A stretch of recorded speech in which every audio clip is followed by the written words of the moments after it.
Berangkat dari tema kita pada pagi hari ini, 3 harta simpanan terbaik.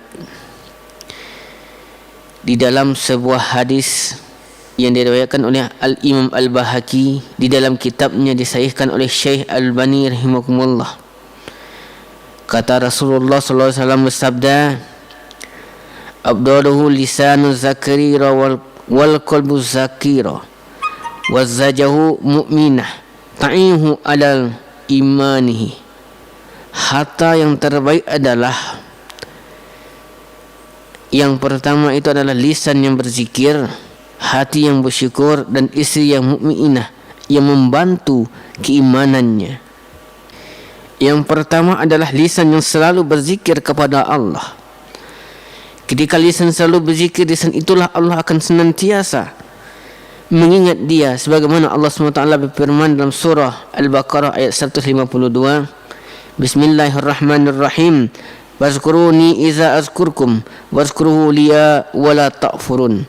Karena itu ingatlah kamu kepadaku, niscaya aku ingat kepadamu, dan bersyukurlah kepadaku, dan jangan kamu mengingkari nikmatku.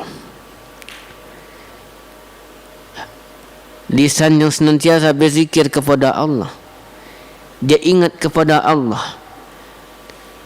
Dalam beberapa hadis dia juga dijelaskan bahawa jika kita mengingat Allah, maka juga Allah mengingatkan kita.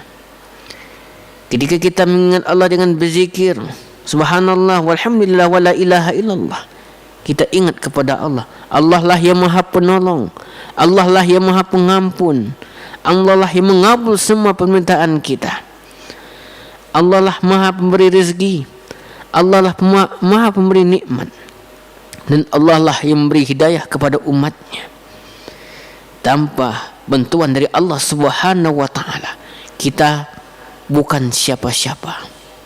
Allah memberi akal, Allah memberi hati, dan Allah memberi nikmat yang begitu banyak kepada umatnya, dengan satu tujuan apa? Supaya umatnya menyembahnya, supaya umatnya cinta pada Allah. Kalau umatnya cinta pada Allah, Allah juga mencintai umatnya. Ma'asyiral muslimin rahimakumullah, begitu banyak orang yang tidak bisa menjaga lisannya, dan begitu banyak orang yang membuatkan lisannya hanya untuk menggibah orang lain, hanya untuk menjelek-jelekkan orang lain. Padahal kata Rasulullah, orang yang senantiasa menggibah dan menjelek-jelekkan orang lain sama halnya dia menjelekkan dirinya sendiri. Orang yang senantiasa menggunakan lisannya hanya untuk berbohong, sama halnya dia berbohong pada dirinya sendiri. Maka Rasulullah mengajarkan kita, gunakan lisan kita. Harta yang terbaik yang pertama itu lisan. Kita diberi nikmat bisa berbicara. Supaya apa? Supaya kita bisa saling menasihati, saling mengingatkan dalam hal kebenaran. Yang kedua adalah, harta yang kedua adalah hati yang senantiasa bersyukur.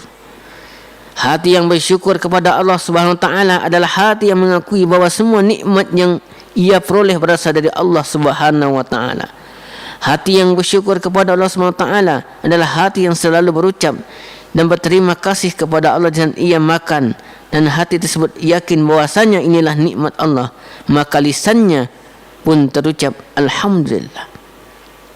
Allah tidak minta yang banyak kepada kita, cukup kita bersyukur saja atas nikmat Allah. Allah sudah bahagia kepada kita. Dengan kita bersyukur atas nikmat Allah, Allah akan menambah nikmat-nikmatnya.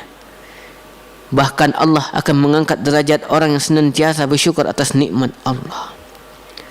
Dan harta yang terakhir adalah istri yang solehah. Istri yang solehah itu adalah yang senantiasa taat pada suaminya.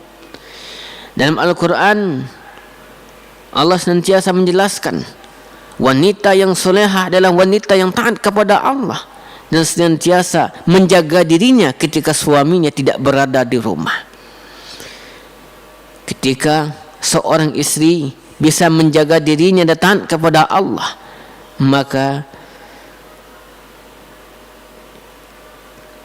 mereka dikatakan adalah istri yang soleha. Istri yang senantiasa taat pada perintah suaminya. Ketaatan seorang istri pada suaminya itu adalah jalan mereka menuju syurga Allah. Wahai para suami, jika istrimu soleh dan soleha, jagalah mereka, bimbing mereka menuju surgamu. Jangan engkau sia-siakan harta yang terakhir ini.